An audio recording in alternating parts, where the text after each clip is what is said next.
Coucou les amis, aujourd'hui on va parler des applications des champs électriques. Tout premièrement, on va faire une question du bac de 2022, l'expérience de Millikan. Alors cette expérience, elle est au programme de S6, mais dans ce cas il ne fallait pas le connaître forcément pour savoir résoudre la question. Donc déjà question A, on nous demandait d'orienter, bon ça c'était des points gratuits alors vraiment. Donc on nous demandait d'orienter premièrement le vecteur champ E, toujours du plus vers le moins, toujours. Ensuite, la force électrique, subite par une charge négative. Et du coup, celle-là, vu que F est égal à QE, Q étant négatif, F électrique est vers le haut, dans le sens opposé à E. Et la force gravitationnelle, qu'il note F grrr. Moi, je l'aurais noté juste P, comme poids, mais bon. Respectez les notations des sujets, voilà. Et écrivez F grrr. Bon, soit. F grrr est vers le bas. Du coup, c'est le poids, donc forcément, c'est vers le bas. Voilà, ça c'est déjà des points gratuits. Maintenant, question B. On nous demande, déjà, question B sous question A, sous question 1, on nous demande de calculer la force électrique, la norme de la force électrique. Bon, là aussi, c'est vraiment des points gratuits. Honnêtement, c'est hyper simple. Donc, la force électrique est égale, enfin la charge de la force, la norme de la force électrique, pardon, est égale à la valeur absolue de la charge fois le champ. Et on sait que pour un champ uniforme, attention, c'est seulement vrai pour un champ uniforme, donc entre deux plaques, pour un champ uniforme, E est égal à U sur D, U étant la tension entre les plaques et D étant la distance entre les plaques. Donc, F électrique égale QU sur D, et Q, dans ce cas, est égal à E, parce qu'on a des électrons, on nous le dit dans l'énoncé, et donc on a F électrique est égal à EU sur D. Bon, c'était pas très dur ça. Ensuite, sous question 2, on nous demande de calculer la masse de la gouttelette, sachant qu'elle est au repos, enfin d'une gouttelette. Et du coup, en appliquant le principe d'inertie, la somme des forces étant nulle, cela implique que F grrr plus F électrique est égal à 0, enfin vecteur 0, vecteur nul. Et donc en norme, on peut dire que F gravitationnel est égal à F électrique. Donc Mg est égal à F électrique. Ici, on n'a pas remplacé F électrique par son expression, puisqu'on nous demande d'utiliser la valeur qu'on a trouvée juste au-dessus. Donc voilà, on va laisser juste ça. Mg est égal à F électrique, donc M est égal à F électrique sur 2,48 fois 10-15 kg. Ce qui était... Non, je pense qu'on ne donnait pas la réponse ici. Anyway, question C. Donc on nous demande de dire si la masse de la goutte C est différente de la goutte B, si maintenant la tension commence à varier. Enfin, elle varie. Du coup, quand la tension varie, une goutte C différente est au repos. Et on nous demande aussi de dire pourquoi la gouttelette B n'est plus au repos. Ou est-ce qu'elle est au repos? Bon, lisez le sujet, je ne suis pas exactement sûr ce qu'on nous demandait. Soit, on nous dit que U varie, la tension varie. Et donc, forcément, la force électrique qui est égale à QU sur D, bah, elle varie aussi, fatalement. Et donc, la force gravitationnelle, le poids, qui est égal à Mg, doit aussi varier avec la force électrique, enfin dans le même sens quoi, pour garder l'équilibre. Souvenez-vous, F électrique doit être égal à F gravitationnel pour garder l'équilibre, pour que la gouttelette soit immobile. Et donc, ça a deux conséquences. Premièrement, la masse de la goutte C, enfin en C, est différente de la masse de la goutte B.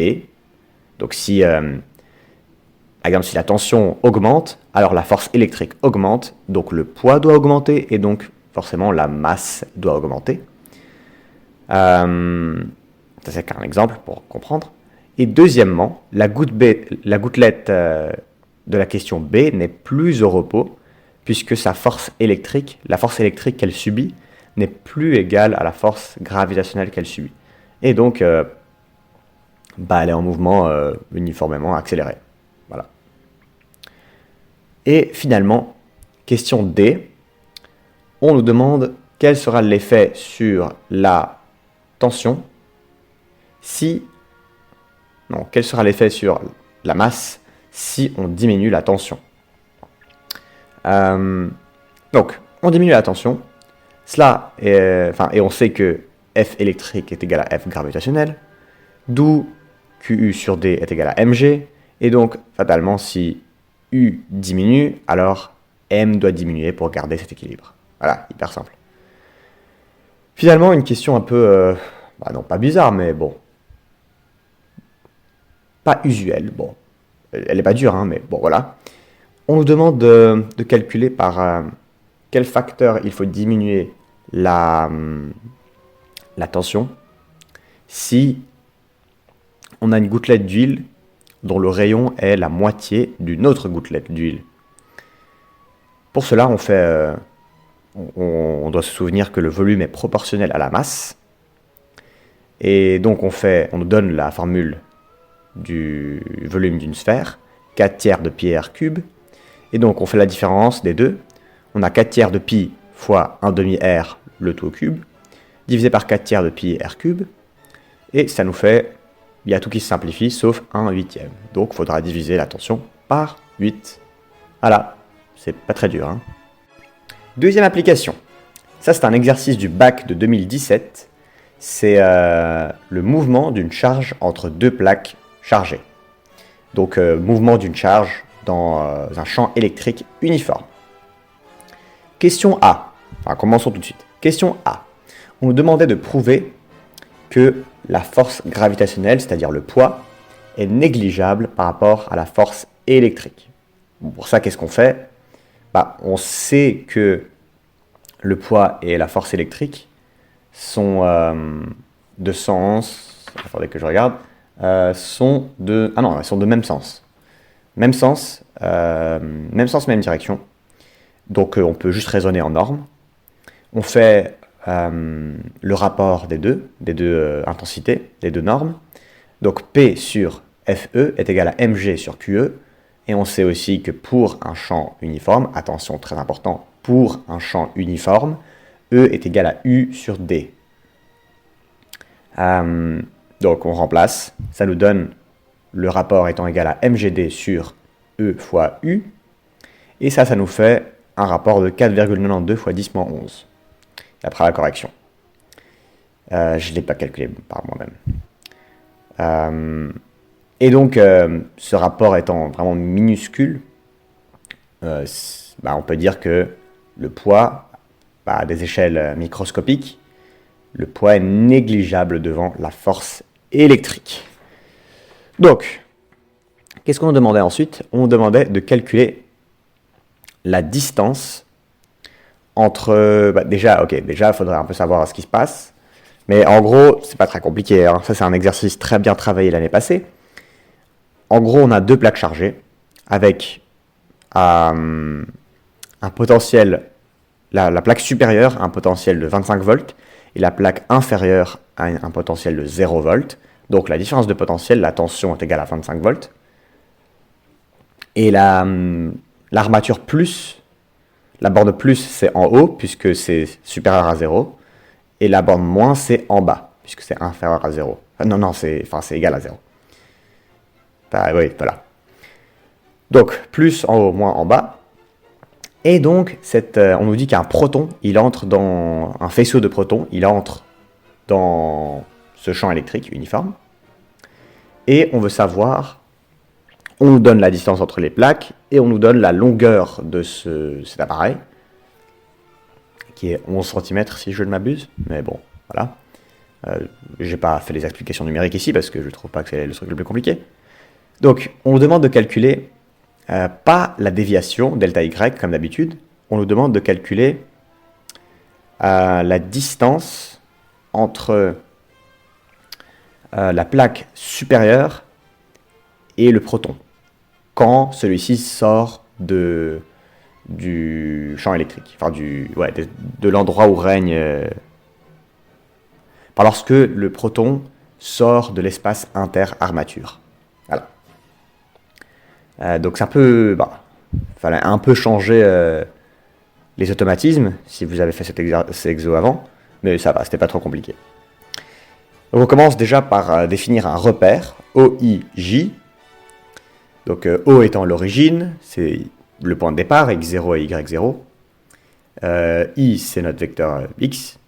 Et J, comme on sait que la déviation est vers le bas, vu que la force électrique sera du plus vers le moins, puisque c'est un proton, on l'oriente déjà vers le bas, comme ça c'est pratique, on n'a pas de moins. Mais bon, ça n'a pas d'importance, mais voilà. Voilà, on a notre repère. Bilan des forces, on a une seule force, on vient de prouver que le poids était négligeable par rapport à la force électrique. Donc on ne considère que la force électrique. FE en vecteur est égal à Q fois E en vecteur. Dans ce cas, Q est égal à E, donc c'est égal à EE. Et en composante, on a que c'est égal à E fois 0E. Donc 0 en X, la composante sur X 0, et la composante sur Y c'est E. Donc positif, puisque c'est du plus vers le moins. Si vous aviez défini votre repère, enfin votre J dans l'autre sens, alors ça aurait été moins E. Mais bon, ça reviendrait exactement au même. On applique la deuxième loi de Newton, principe fondamental de la dynamique. Somme des forces est égale à masse fois accélération. On travaille en composante, en projection. M fois AX est égal à 0, et M fois AY est égal à EE. On réarrange un petit peu, et on remplace E par U sur D, puisque c'est un champ électrique uniforme. On a donc AX est égal à 0 et AY est égal à EU sur MD. Ici, il faut intégrer. Donc, la vitesse x, donc Vx, vu que l'accélération x est égale à 0, Vx est égal à une constante. Et cette constante, c'est la vitesse initiale sur x. Et dans ce cas, on sait que la particule, enfin le proton plutôt, il entre dans l'espace interarmature avec une vitesse V0 qui est collinéaire à l'axe des x. Et donc V0x, c'est tout simplement égal à V0. Et ensuite, on intègre AY, E, U, M et D, c'est toutes des constantes.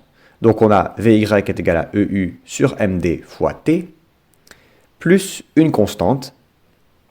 Et cette constante, c'est égal à V0Y, donc la vitesse initiale sur Y. Et cette composante-là, dans ce cas précis, est nulle. Dans cet exo, était nulle. Honnêtement, ça m'étonnerait qu'il nous donne une vitesse initiale avec un angle alpha dans un exo comme ça. Bon, ça se peut. Voilà, ça se peut. Mais ici, c'était collinaire. Enfin, c'était parallèle aux armatures. Soit, donc, on intègre une deuxième fois. Vx égale V0, donc x est égal à V0t plus x0 qui est égal à 0. Et y est égal à EU sur 2md fois t carré. Plus une constante qui est nulle. Enfin, y0 est nul, puisqu'on a défini notre point de départ comme étant x0, y0. Notre origine. Ici, en soi, c'est pas très compliqué. Juste, appliquer les formules, elles sont dans le formulaire. Juste, c'est un peu bizarre, leur notation est un peu bizarre.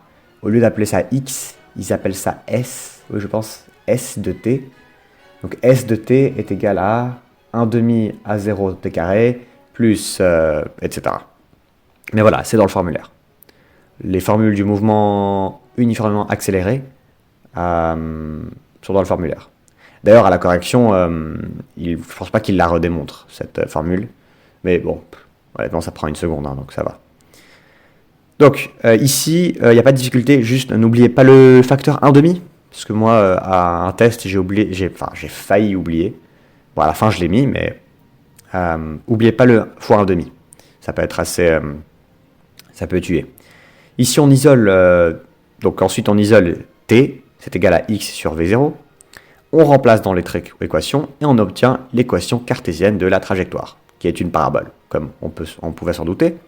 Y est égal à EU sur 2md fois x carré sur V0 carré. Et ici, on fait quoi? Eh bien, on veut savoir, déjà dans un premier temps, calculons la déviation, le delta Y, quand le proton sort de l'espace interarmature. Donc pour cela, on substitue x est égal à L, L étant la longueur des armatures. Donc on substitue x égale à L, et ça nous donne delta Y est égal à EU sur 2md fois L carré sur V0 carré. Et du coup, ça c'était pas exactement ça qu'on nous demandait. On nous demandait la distance entre la plaque supérieure et le proton quand il sort du champ électrique. On sait que la force électrique est vers le bas, et donc le proton va être dévié vers le bas. Et donc pour savoir la distance entre la plaque supérieure, la plaque du haut, et le proton à la sortie, on doit tout simplement ajouter la moitié de la distance entre les plaques à la déviation. Donc 1 demi-d plus delta Y. On remplace 1 demi-d plus le delta Y qu'on a trouvé juste avant, et c'est égal à 0,6 plus 0,41. Ça, je ne vais pas vous détailler les applications numériques, ça vous les faites à la calculatrice. Et c'est égal à 1,01 cm. Voilà. On continue avec un truc hyper simple, enfin assez simple, mais relativement puissant et qui tombe assez souvent en bac. Souvent c'est combiné avec une question sur les champs magnétiques, avec le spectromètre de masse, comme au pré-bac. Donc, allons-y tout de suite. On a un électron cette fois qui pénètre dans un champ électrique uniforme, donc deux armatures. Mais cette fois, la vitesse initiale n'est pas parallèle aux plaques, elle est perpendiculaire aux plaques. Et pourquoi est-ce qu'on fait ça? Parce que notre but dans ce cas, c'est pas de dévier, l'électron, mais plutôt de l'accélérer. Et vous allez voir pourquoi. Donc, comme toujours, on oriente le vecteur E, toujours du plus vers le moins. On oriente aussi la force électrique. Et comme Q est égal à moins E, elle est de sens opposé à E. Et sachant tout cela, calculez VB, enfin la vitesse de l'autre côté de l'armature. On pourrait utiliser Newton 2, mais ce serait un peu casse-tête, enfin casse-pied plutôt. Ce serait casse-pied, ce serait pas casse-tête. Donc ce qu'on va faire, on va appliquer le bon vieux théorème de l'énergie cinétique. Une fois de plus, c'est l'énergie qui nous sauve d'un calcul fastidieux. Le théorème de l'énergie cinétique stipule que la variation de l'énergie cinétique, donc delta EC, est égale au travail des forces extérieures, donc W de sigma F. Et dans ce cas, sigma F, le plus gros sigma dans ce cas, c'est la force électrique. En fait, il n'y a pas d'autre sigma. Il n'y a pas d'autre force, pardon. Il n'y a pas d'autre force dans cet exemple. Et donc, W sigma F est égal à WFE. Et le travail d'une force, c'est la force fois la distance. Dans ce cas, le travail est moteur, c'est-à-dire il accélère la particule, et donc il est positif. On remplace delta EC, on a 1 demi mvb carré moins 1 demi mva carré. On remplace aussi l'expression de FE, c'est Q fois E est égal à Q fois U sur D, fois D pour avoir le travail. Les deux se simplifient, donc la distance interarmature n'a pas d'importance. C'est seulement la charge et la tension qui comptent. Donc on a delta EC est égal à EU, on isole VB, et on a VB est égal à racine carrée de 2EU sur M plus VA carré. VA étant la vitesse initiale. Bon, la plupart du temps, VA est égal à 0, parce que le but c'est d'accélérer cette particule, du coup elle a une vitesse négligeable au début. Mais bon, voilà, ça c'était la formule générale. Donc ça, faut quand même bien l'apprendre parce que voilà, ça tombe assez régulièrement. Mais bon, c'est pas très compliqué. Et un exemple d'un exo où on a appliqué ça, c'est le bac de 2023, question 4, partie C, et c'est la question sur les cyclotrons, enfin le cyclotron. Le cyclotron, j'en ai déjà parlé dans une autre vidéo sur les applications des champs magnétiques. Allez voir cette vidéo si vous ne l'avez pas encore vue. Enfin, après, d'abord, essayez de faire l'exo et puis regardez la correction. Voilà. Ici aussi, on va appliquer le théorème de l'énergie cinétique. Delta EC est égal à WFE, est égal à FE fois D, est égal à E fois U, puisqu'on a une fois de plus des électrons, E fois U. Et on cherche un N appartenant au naturel, tel que... En tout cas, en gros, on cherche le nombre de révolutions nécessaires pour atteindre une certaine énergie cinétique maximale, qui est l'énergie cinétique maximale du cyclotron. Donc, on sait que N, en sachant que l'énergie cinétique initiale est négligeable. Donc, on sait que N fois EU est égal à énergie cinétique maximale moins énergie cinétique initiale, mais ça c'est 0. Donc, juste énergie cinétique maximale. On isole, ça fait N est égal à énergie cinétique divisé par E fois U.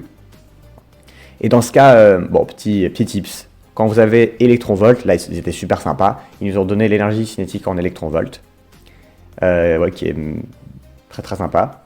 Parce que du coup, en bas, au dénominateur, on a 1 E fois U. Et un électron-volt, on peut voir ça comme un électron fois un volt. Et donc ici, on n'a même pas besoin de convertir les unités, on n'a même pas besoin de remplacer E par 1,6 fois 10-19 coulombs, on pouvait juste laisser comme 1 E. Et les unités se simplifiaient, ça marchait magnifiquement bien. Donc on effectuait ce calcul, ça fait 50. 50, donc il faudra qu'il soit accéléré 50 fois par cette différence de potentiel pour que un électron atteigne cette énergie cinétique-là, l'énergie cinétique maximale. Et à chaque révolution, il accélère 2 fois, puisque c'est un cyclotron. Je vous rappelle, il fait... démonstration par bruitage. D'abord, il fait fiou, il est accéléré, puis mouvement circulaire uniforme, puis fiou, il accélère encore une fois, puis encore un mouvement circulaire. Et donc, voilà, à chaque révolution, il accélère 2 fois. Donc, il faudra 25 révolutions pour atteindre cette énergie cinétique maximale. Et voilà, c'est tout pour aujourd'hui. Merci beaucoup d'avoir regardé cette vidéo. Et stay tuned pour la prochaine vidéo sur les applications de l'induction électromagnétique, où je vais vous donner quelques exos à faire. En attendant, je vous les mets dans la description si vous voulez déjà les faire. Et voilà, on va les corriger dans la prochaine vidéo. Merci beaucoup d'avoir regardé cette vidéo.